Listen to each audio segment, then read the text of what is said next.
శ్రీమాత్రే నమః.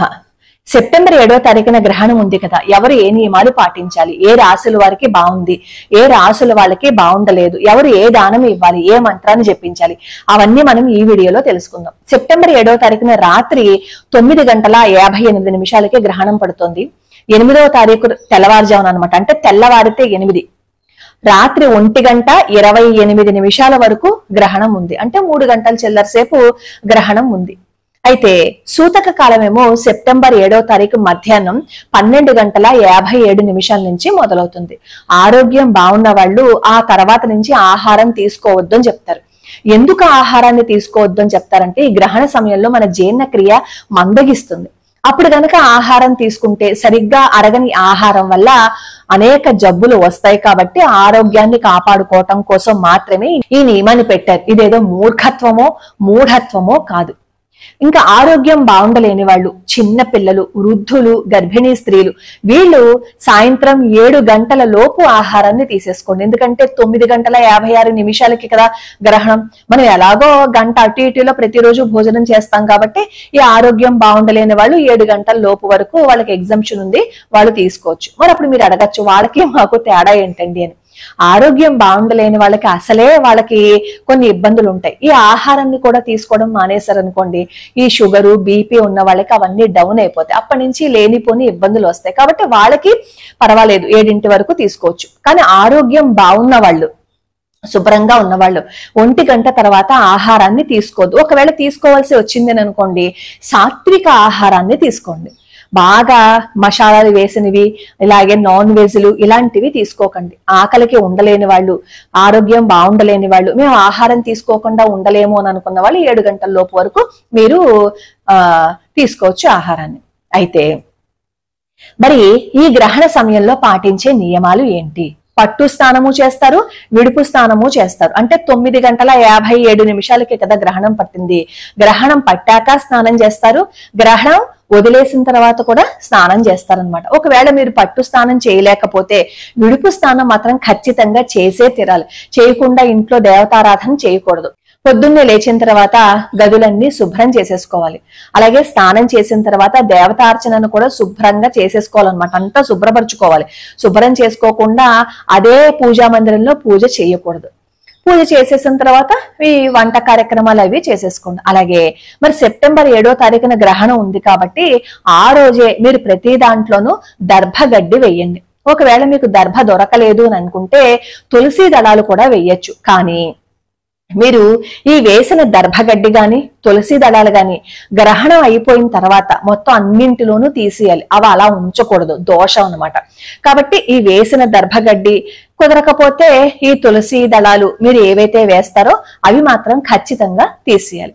మరైతే ఈ గ్రహణ సమయంలో ఈ గర్భిణీ స్త్రీలు పాటించవలసిన నియమాలు ఏంటి? ఈసారి గ్రహణం నిద్రలోనే గడిచిపోతుంది కాబట్టి కాస్త వీళ్ళు అటు ఇటు తిరగకుండా బయట గ్రహణాన్ని చూడకుండా ఉంటే సరిపోతుంది. శతాభిష నక్షత్రం వాళ్ళు, పూర్వభద్ర నక్షత్రం వాళ్ళు ఈ చంద్రగ్రహణాన్ని చూడకూడదు. కుంభరాశి వాళ్ళకి చాలా బాగుంది. అలాగే ఏ రాశి వాళ్ళు ఏ జపం చేయాలి, ఏ రాశి వాళ్ళు ఏ నియమాలు పాటించాలి అనేది ఒకసారి చూడండి. ఏ రాశి వాళ్ళు ఏ జపం చేయాలి అనేది ఇప్పుడు మనం తెలుసుకుందాం. మేషరాశి వాళ్ళేమో పరమేశ్వరుణ్ణి, వాళ్ళు చేయవలసిన నామం ఏంటంటే నమశివాయ అని. వీళ్ళు దానం ఇవ్వవలసింది ఎర్రటి వస్త్రాలు, మిరపకాయలు దానంగా ఇమ్మంటారు. దానం ఇచ్చేటప్పుడు కూడా మనకి స్థాయికి స్థితికి తగ్గట్లు దక్షిణని కూడా ఇవ్వాలి. ఎరుపు వస్త్రం ఎంత ఇవ్వాలండి అంటే ఓ 2 మీటర్లో 3 మీటర్లో ఇవ్వండి. లేదు అంటే ఎర్రటి చీరని దానంగా ఇవ్వండి. ఇంట్లో వాళ్ళు కట్టుకుంటారు. మనం ఏదైనా దానం ఇస్తున్నప్పుడు మనం ఇచ్చిన వాళ్ళకి అది ఉపయోగపడాలి. మరి మిరపకాయలు ఎన్ని ఇవ్వాలండి? 1 కేజీ ఇవ్వండి. వృషభ రాశి వాళ్ళు లక్ష్మీదేవికి స్మరణ చేసుకుంటూ నమస్కారం పెట్టుకుంటూ శ్రీ మహాలక్ష్మి అయి నమః అనే నామాన్ని జపించుకోండి. వీళ్ళు పాలు 1 లీటర్ కానీ, అలాగే వెన్న 1 కేజీ కానీ ఇవ్వాలి. అలాగే తెల్లటి వస్త్రాలు కానీ, అంటే తెల్లటి చీర మీద అంటే ఏవైనా పువ్వులు అవి ఉండొచ్చు. ఆ తెల్లటి చీరని కానీ, తెల్లటి వస్త్రాలు కానీ, లేదంటే పంచే కండువా కానీ ఎవరికైనా సమర్పణ చెయ్యాలి. మిథున రాశి వాళ్ళు శ్రీకృష్ణుణ్ణి స్మరణ చేసుకోవాలి. నమో భగవతే వాసుదేవాయ అనే స్మరణ చెయ్యాలి. పసుపు అలాగే పచ్చి శనగలేమో కేజింపావు ఇవ్వాలన్నమాట. కర్కాటక రాశి వాళ్ళేమో వినాయకుడిని స్మరణ చేసుకుంటూ గం గణపతయే నమః అనే మంత్ర జపం చేసుకోవాలి. అలాగే వీళ్ళు కేజింపావు బెల్లము, కేజింపావేమో శనగలు దానంగా ఇవ్వాలి.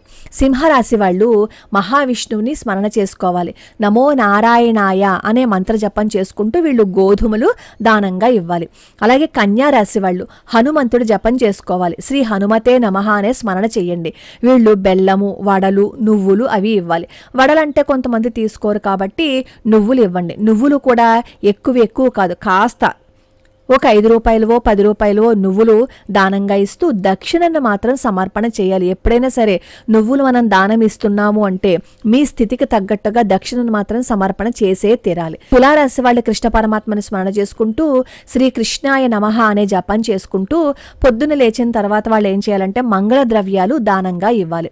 వృశ్చిక రాశి వాళ్ళు శ్రీ మహావిష్ణువుని స్మరణ చేసుకుంటూ నమో నారాయణాయ అని జపిస్తూ వాళ్ళు పాలు లేదు అంటే బియ్యము, వాళ్ళకి ఇంకా శక్తి ఉంటే వెండి వస్తువులు కూడా దానంగా ఇవ్వచ్చు. ధనస్సు వీళ్ళు ఏం చేయాలి అంటే సరస్వతీదేవిని స్మరణ చేసుకుంటూ శ్రీ సరస్వత్యై నమః అనే జపాన్ని చేసుకుంటూ పుస్తకాలు కానీ అలాగే తెల్లటి వస్త్రాలు కానీ దానం ఇవ్వాలి. మకర రాశి వాళ్ళు ధన్వంతరిని స్మరణ చేసుకోవాలి. శ్రీ ధన్వంతరాయై నమః అనే జపాన్ని చేసుకుంటూ వీళ్ళేమో నువ్వులు, నూనె, నల్లటి వస్త్రము దానం ఇవ్వాలి. నువ్వులు చెప్పాను కదా, ఒక 5 రూపాయలు మాత్రమే ఇవ్వాలి. దక్షిణ మాత్రం మీ స్థితి స్తోమతను అనుసరించి ఇవ్వాలి. కుంభరాశి వాళ్ళు పరమేశ్వరుని స్మరణ చేసుకుంటూ నమశివాయ అనే మంత్ర జపం చేసుకోవాలి. వీళ్ళేమో శనగలు, నువ్వులు దానం ఇవ్వాలి. శనగలేమో కేజింపావు ఇవ్వాలి.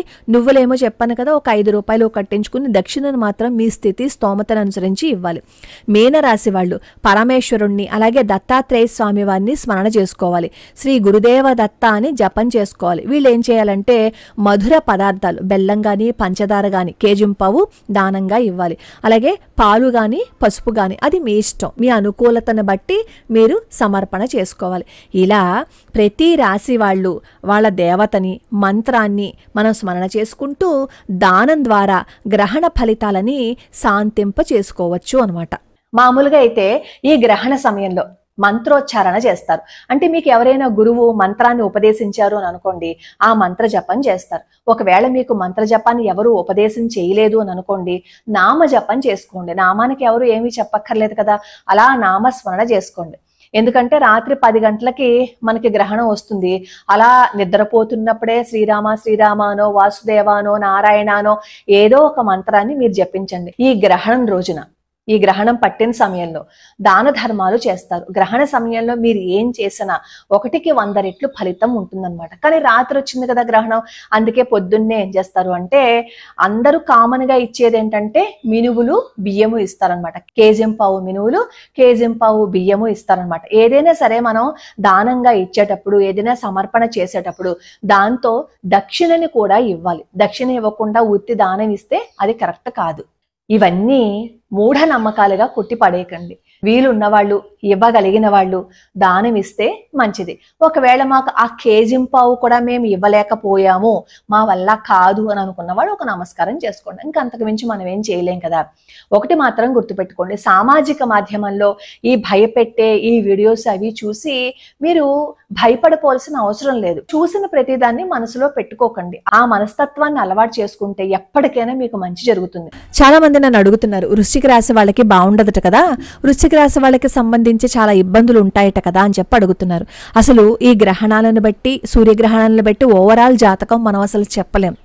నేను ఇందాక చెప్పిన మంత్రాలు ఆ దేవతల్ని స్మరణ చేసుకుంటూ దానం ఇవ్వవలసినవి ఇచ్చేసేయండి, సరిపోతుంది. మనం జాతకం పూర్తిగా చూసి ఎవరికి ఎలా ఉంది అని తెలుసుకోవాలి అంటే ఆ గ్రహాలు ఎక్కడున్నాయి, ఏ ఇంట్లో ఉన్నాయి, వేటితో కలిసి ఉన్నాయి, ఇవన్నీ చూడాలి. అవన్నీ చూస్తే మాత్రమే ఆ వ్యక్తి యొక్క జాతకం ఎలా ఉంది అనేది మనకి తెలుస్తుంది.